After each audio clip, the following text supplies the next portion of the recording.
in the pursuit of truth and common sense in an unbelievable world. You're listening to the Right Mind podcast with your host, Todd Schowalter.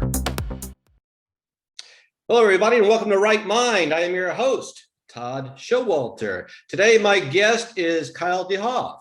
That's right. I tried it once before. Can you pronounce your name again for me? Yep, Kyle DeHoff. That's correct. You got it right. Okay, I got it right. With a name like Schowalter, I know what it's like. Yours is much easier. Kyle, you're a mechanical engineer. You have your own podcast called Claptrap, correct? That is correct. Okay, and also one of the things we wanted to talk about today, you identify as a libertarian. Meaning that's if you had to pick a party affiliation, it would fall into that group. Is that correct? Okay. Yeah, that's correct. So I guess maybe we can get into what libertarian actually is. So there's kind of the libertarian philosophy, and then there's the Libertarian Party.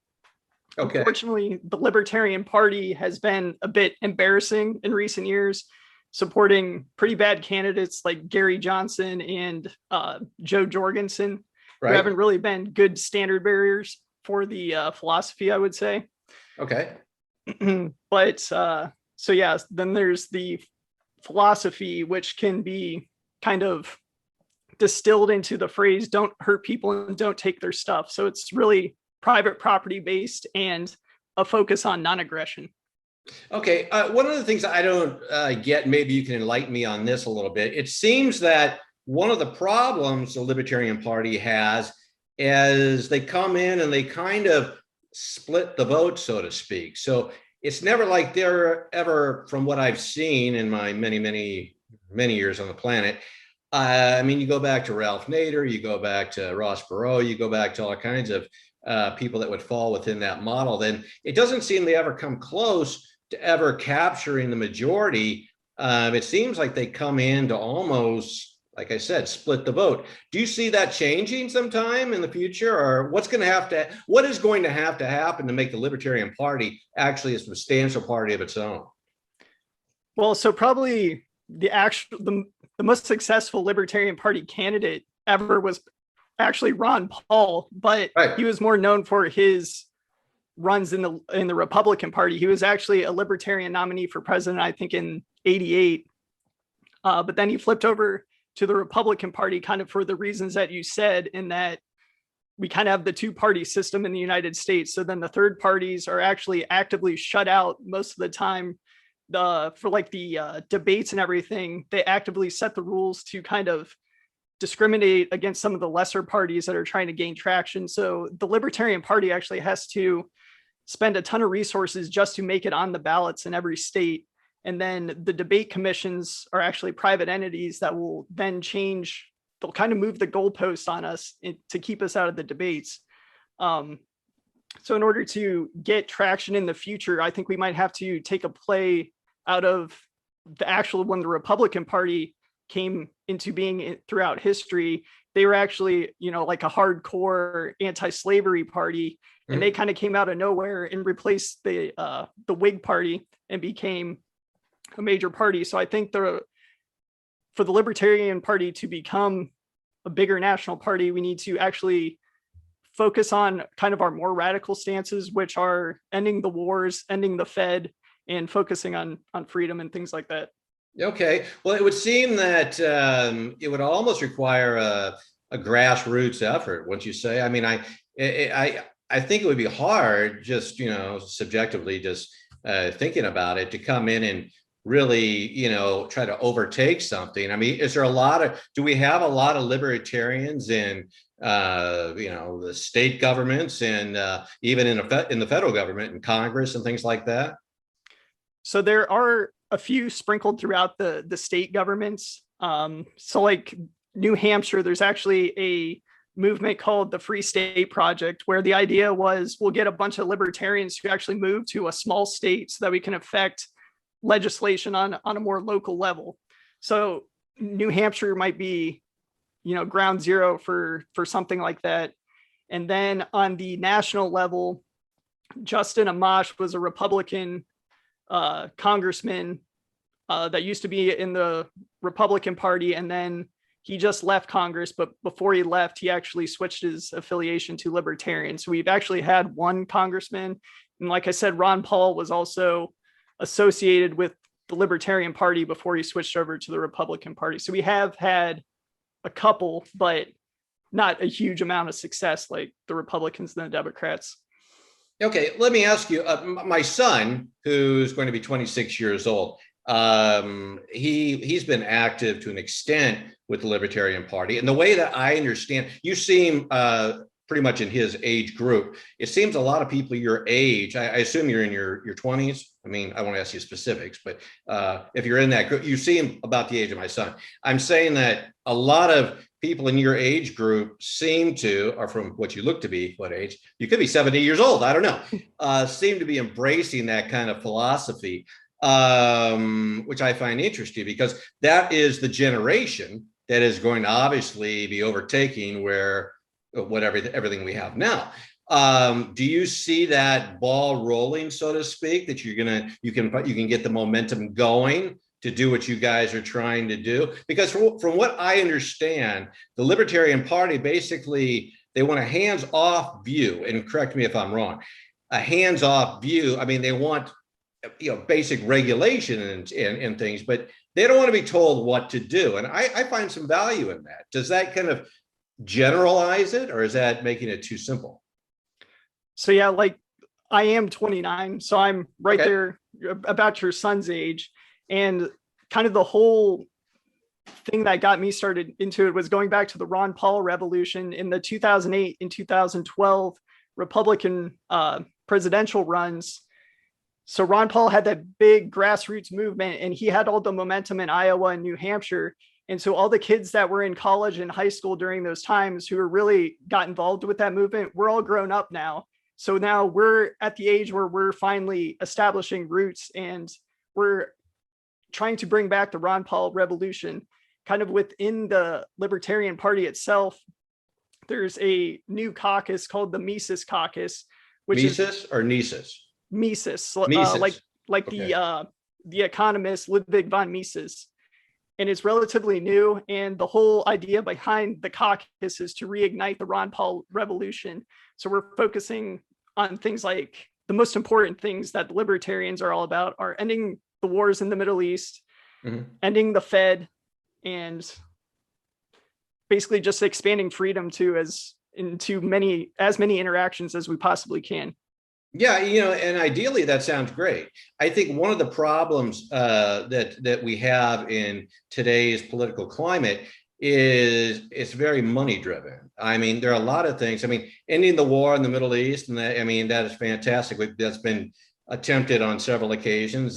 President Trump had a good shake on it when he got involved to the table in his presidency. It seems like there's dollars and cents that always seem to kind of come into the scenario. And what I've seen in my lifetime past is typically to have some kind of major shift or change. And like what you're talking about, the party in control has to really screw something up. They really got to botch it up. We had Jimmy Carter screw everything up in the 70s, and then came Ronald Reagan on his white horse. I think, and I'm not trying to position anything or put thoughts in anybody's head, but we've got a lot of things that are kind of teetering on not going too well right now. And it's early. That may lend itself to a major change if things keep going the same way a couple of years from now. So do you guys look, when I say, it's not like you're in charge of the party, but people that support libertarians, do you see that as a factor that, this may be, if we really get into a situation where things aren't good, this might be our opportunity to come in and make a change? Well, certainly. I mean, that's been the strategy for the people in power, whereas they never let a crisis go to waste. I think that was the governor, or not the governor, the mayor of Chicago. He had that quote, Rahm Emanuel, about, like the 2008 financial crisis. That was kind of the last time when the libertarians were really on the scene, again, with the Ron Paul revolution, where you had this tremendous corruption with the Federal Reserve. You had the banks and you had Wall Street basically tanking the economy with the help of the government because they passed a bunch of regulations, and it caused the housing boom and bust and then you come in with the government bailing out all these companies. You give billions of dollars to companies that don't need it. And that also spawned the Occupy Wall Street movement as well. So we had a bunch of momentum, but then unfortunately the government just kicked the can down the road with money printing and lowering the interest rates again. So I'm afraid we're in a even larger bubble than what we had back in 2008. And so things could really unravel. It'd be bad for the country, but it might get us, like you said, the movement towards repealing some of these big government policies that are actually driving a lot of the inequality and things that we see now today. Okay, well, say we get rid of the Fed. What's going to happen? What are we going to replace it with? Anything? I don't think you have to replace it with anything. We didn't have one for the biggest expansion. Well, I don't know if I want to say the biggest expansion because the post World War II boom was huge as well. But after the Civil War, up until when the Federal Reserve Act passed under Woodrow Wilson, we didn't have a central bank. And that was one of the biggest golden ages in the history of the world, where America just rapidly expanded and became one of the richest nations in the world based on free market economics and the gold standard. Yeah. Okay. Well, and that makes total sense. And again, I think, a lot of the principles, because again, we talked about it with my son. I'll be honest with you. I mean, back in, what was it, 93, 2, whatever it was. I mean, I actually voted for Ross Perot. Everybody laughed at me, but you had these people. I mean, he came in, like you're talking about, and his principles I really liked. I mean, the guy, they made sense. I mean, it sounded like he was a businessman. He knew what he was talking about. He had his flip charts. That was before we had PowerPoint and all of that, or even more advanced. But, people do come in with great ideas that, unfortunately, I think, they're doomed to lose from the onset. And I wonder, what is it going to take? What is it going to take to really, aside from dollars, and he was a very wealthy individual, what is it going to take to get somebody with great ideas to come in, get people behind them? I hate to use the word drain the swamp because that's so overused, but what is it going to take to make these changes? Because again, I keep going back to it. I look at, people like yourself. I mean, this is going to be your show here, like in, down the road, a matter of years. I mean, what is it going to take to implement that type of system? Because we can't do what we're doing now, because this has been going on horribly for a heck of a long time. What is the first step that's going to have to, people like yourself are going to have to do to make these changes happen?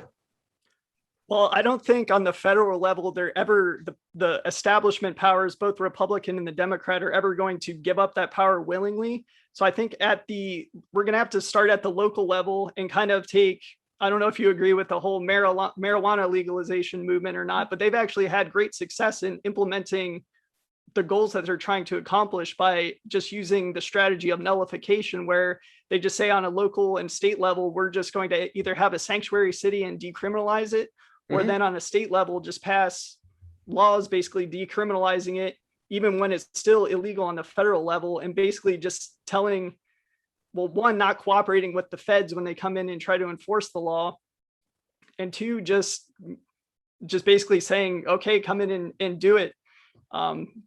Nullification has a long history of tradition within the United States. I know, like, now, when you say nullification, can you? I'm a little confused on that. Nullification as far as making it legal, or can you touch on that again? Yeah, so nullification is kind of the idea where the federal government will put in a law that one or more of the states will then say that goes against the Constitution, and we're not going to enforce that law within our state's boundaries. Okay.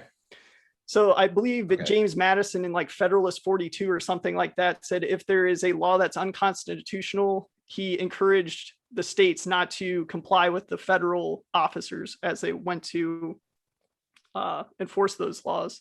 Sure. And then even like, I think it was Wisconsin back during the pre-Civil War days, when the South wanted to enforce the Fugitive Slave Act, Wisconsin would refuse to arrest the fugitive slaves. So there's definitely American tradition and history on our side with something like that.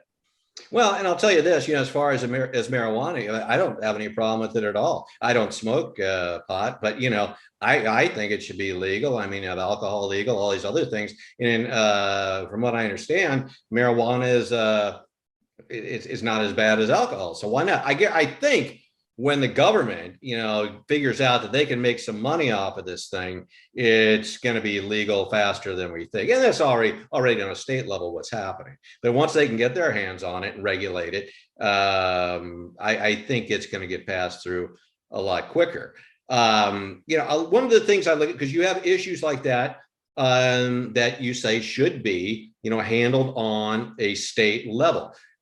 Which I don't object with. Are there other issues? What about guns, gun control, and things like that? Are there certain things that a libertarian would think should stay within, state jurisdiction, so to speak?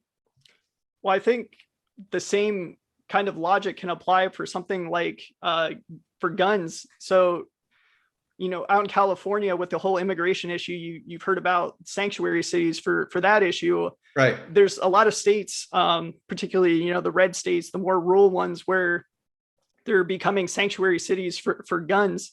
I think even Ohio, where I live, the state legislature has become like a sanctuary state, more or less, for guns, where they basically said, well, I know West Virginia has done this for sure, where they're just not going to enforce any future gun regulations and basically nullify the federal laws on that. So it's definitely a widespread strategy that's come into fruition. And then for something like the Fourth Amendment, the illegal searches and seizures, there's a libertarian-esque organization called the 10th Amendment Center, where they propose different legislations and things, but they came up with a strategy of cutting off the water to the NSA data center in Utah in order to prevent them from spying on Americans. So there's a bunch of different strategies to take, and that's one of the more unique ones.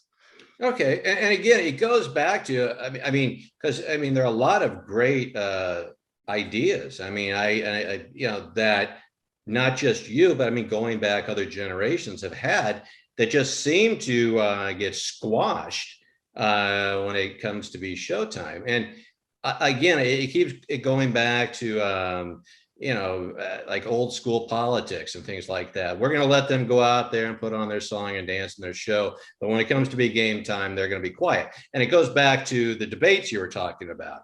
They're not allowed to attend the prom. They're not allowed to be at the debate. Your ideas, in my opinion, as an American, are just as important as a Republicans or a Democrats. And why not? Could the libertarians have their own debate? Could they do their own? Is there anything that you guys are doing now to actively get your word out, since you're kind of being silenced by the other parties? Are you doing anything now to educate the people? So we're kind of 3 years away from the next presidential run. So we're kind of, as a party, trying to gear up towards that.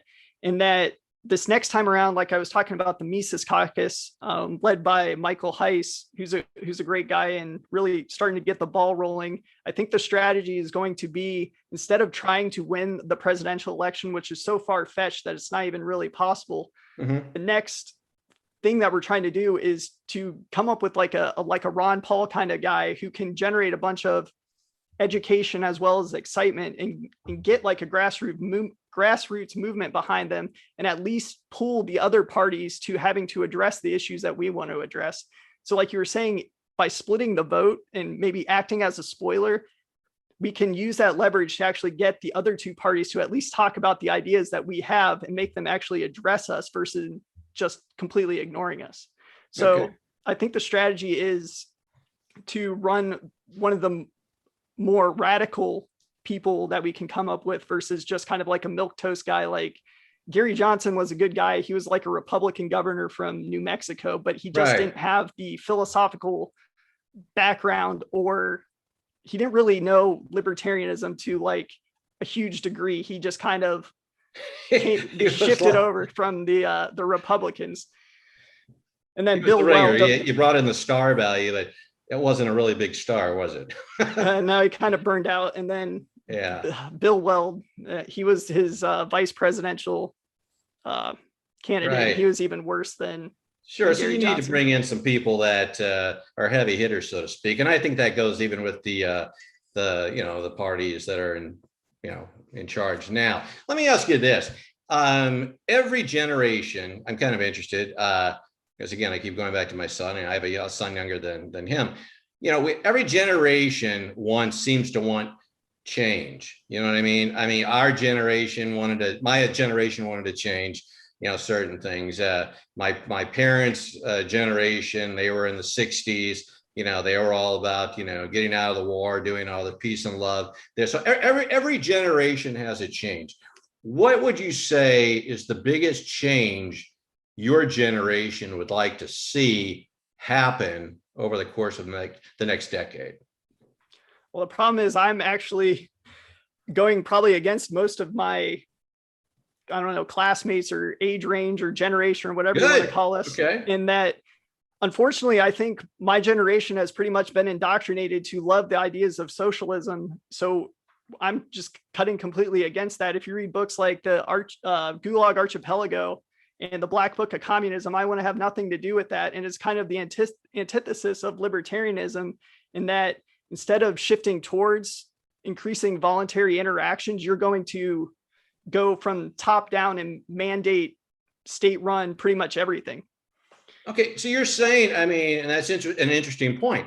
So you're saying that a lot of the libertarian supporters now from your generation are leaning more towards that socialistic bent, so to speak? Is that what you said? Well, so the libertarians are the opposite of that. Most of my people my age are kind of more in the Bernie Sanders, AOC camp of things. So we're trying to cut it. Hopefully the libertarians can pick up more steam and kind of cut away our generation from believing in that sort of thing. Okay. So you believe, does the Libertarian Party, when it comes to capitalism, what would you say? Well, I'm not asking you to speak for everybody. That's not fair. But you yourself, or maybe people that when it comes to capitalism and things like that, because there are some groups out there that don't like capitalism, okay? But it seems when you look at the economics of it all, capitalism is what funds everything else. From where we are right now, because basically, if everybody that's making creating the revenue at this point, if they stop doing that, how is anybody going to benefit? How is anybody going to receive anything if nobody's doing anything? Exactly. They always say the real socialism has never been tried, but then when you have these real stark contrasts between something like North Korea and South Korea, one is obviously fully totalitarian socialism, and the other one is a free market capitalism. They can't even keep the lights on in North Korea. Mm-hmm. Just a couple of years ago, even Bernie Sanders and all these guys were singing the praises of Venezuela. And then a couple of years ago, they've had the crash and have stayed down ever since. And those poor people are now eating like zoo animals in order to stay alive. It's horrible. It's absolutely horrible. No, yeah. And the thing is, and that's why, I'm a big history guy. And a lot of people are saying, well, you shouldn't even, history, it was written by so-and-so and we got to, rewrite it. No. History is to be learned from. And you look at Venezuela, which is a perfect model.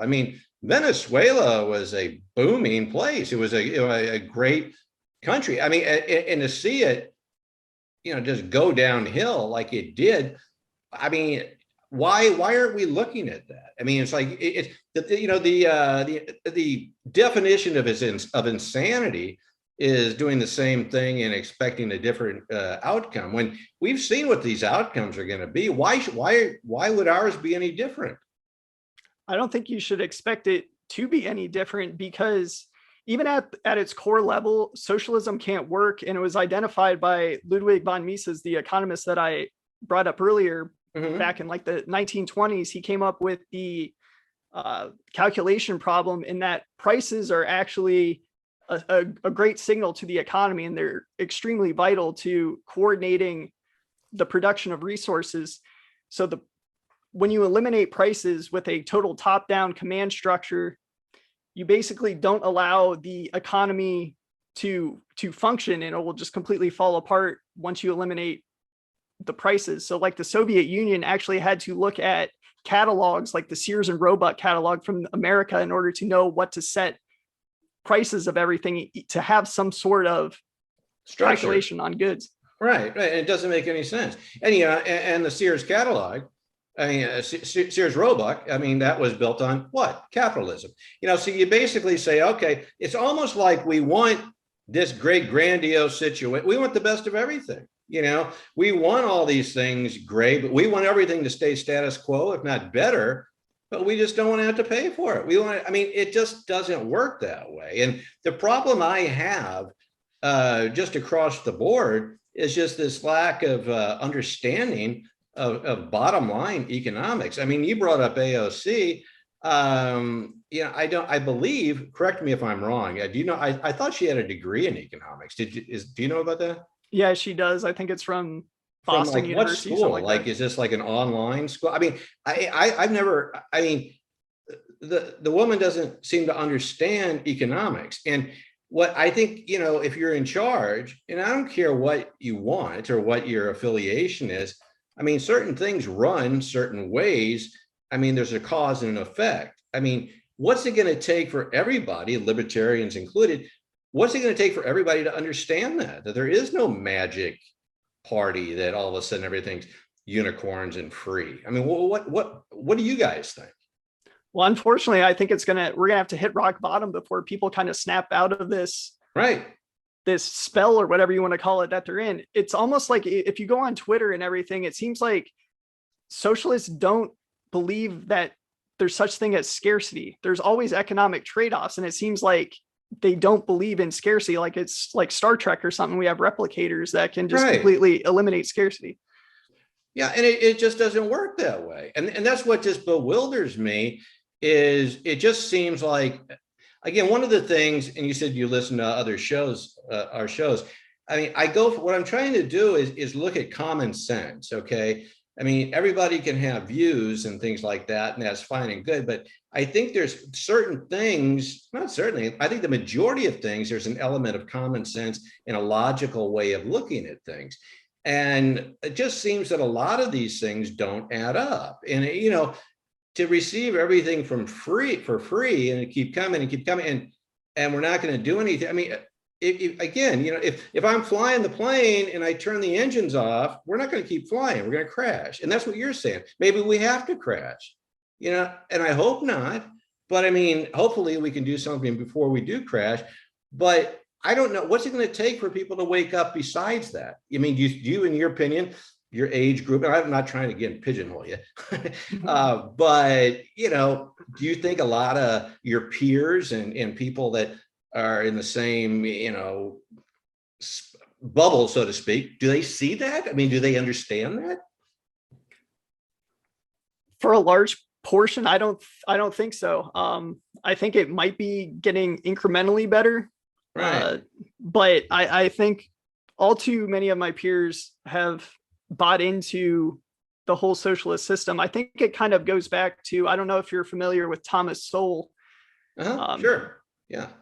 But he has a kind of a philosophy or a metric where he says there's two kinds of people. There's the people that believe in the unconstrained view of humanity, and then there's the people that believe in the constrained view of humanity. Mm-hmm. The people who believe in the constrained view, they realize that humans have a nature that's unchangeable, whereas the unconstrained view pretty much think if we can will it to happen, then we can just apply our will and overcome all of the natural human nature things. So like back in the Soviet Union, you saw them trying to make the new Soviet man, where they were going to try to completely re-educate the man from the ground up and rebuild him so that he would no longer be self-interested. He would be kind of this altruistic Soviet man versus kind of the fallen human nature, without taking any of that into account.